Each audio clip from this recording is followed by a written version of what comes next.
बिस्मिल्लाहिर्रहमानिर्रहीम। अस्सलाम वालेकुम डियर स्टूडेंट्स। थर्मोडायनामिक्स में अब हम डिस्कस करेंगे want of equation. This equation was derived bye and proposed by Jacobus Henricus want of in 1884। Previous lecture में हमने डिस्कस किया था गिब्स हेल्महोल्ट्ज इक्वेशन, और ये गिब्स हेल्महोल्ट्ज इक्वेशन की फाइनल फॉर्म।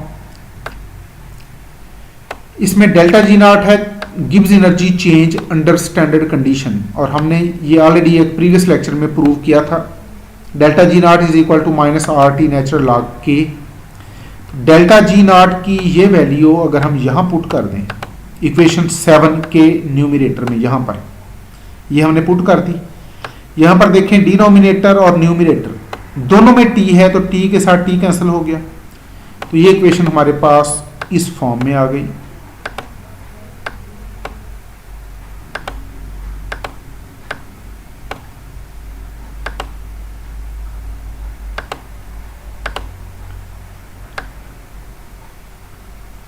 तो माइनस आर को हमने डिफरेंशियल साइन से बाहर लिया,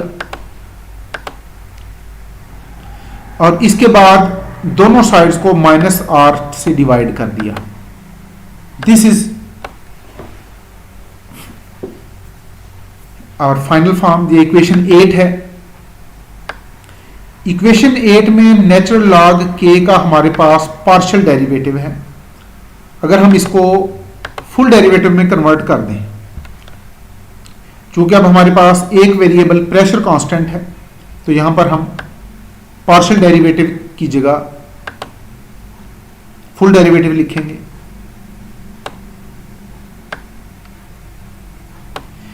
इस फॉर्म में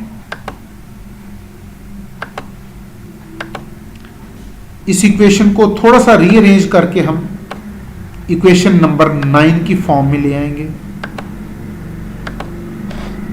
और इक्वेशन 9 को अगर हम इंटीग्रेट करें without limits, left hand side पर है D natural log Q and D natural log के। इसको जब इंटीग्रेट करेंगे तो ये डिफरेंशियल का साइन खत्म हो गया, तो लेफ्ट हैंड साइड पर अब हमारे पास है नेचुरल लॉग के। एंथैल्पी चेंज को हमने कांस्टेंट सपोज किया। In the minor with minor change in temperature it will be constant. इसको हम इंटीग्रल साइन से बाहर लेंगे। अब जब इस इंटीग्रल को हम सॉल्व करेंगे, जैसा कि प्रीवियस बहुत सारे लेक्चर्स में हम सॉल्व कर चुके हैं, अब हमारे पास राइट हैंड साइड पर है minus delta H over R T plus constant of integration. It mean अगर हम लॉग ऑफ के को इलांग वाई एक्सिस पुट करें और 1 ओवर टी को इलांग एक्स एक्सिस प्लॉट करें, we will get a straight line, और इस स्ट्रेट लाइन के स्लोप से हम स्टैंडर्ड एंथैल्पी चेंज की वैल्यू फाइंड करेंगे। Equation 10 is equation of straight line, and if we plot log of k along y axis and inverse of temperature along x axis, we will get a straight line, and slope of this straight line gives value of standard enthalpy change. अब ये constant of integration से हम entropy change find कर सकते हैं, और ये हम किस तरह फाइंड करेंगे, इसके लिए हमें एक और इक्वेशन डिराइव करनी पड़ेगी। एक ये इक्वेशन हमने डिराइव की थी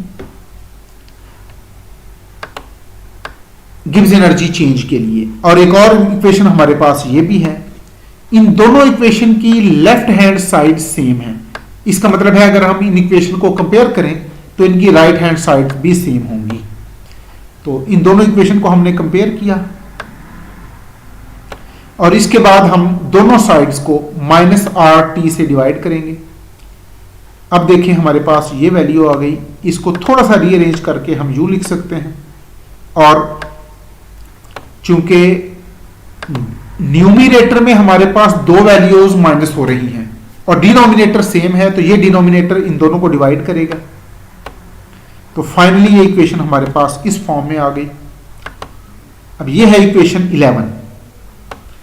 अब गौर से देखिएगा, इक्वेशन 11 और इक्वेशन 10 इन दोनों की लेफ्ट हैंड साइड सेम है,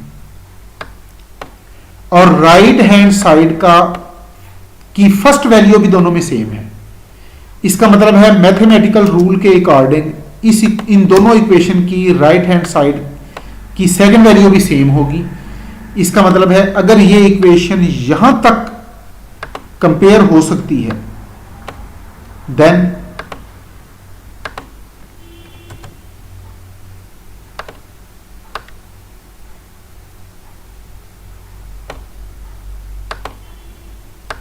इट मीन ये पार्ट इस पार्ट के साथ कंपेयर हो सकता है। ये मैथ का रूल है। इट मीन कि इक्वेशन 10 में कांस्टेंट की जगह हम delta S naught over R ये वैल्यू पुट कर सकते हैं। अब जो इक्वेशन हमारे पास है, इक्वेशन 10 और 11 को कंपेयर करने के बाद इसका मतलब यह है कि ये इक्वेशन 11 ये भी इक्वेशन ऑफ स्ट्रेट लाइन है।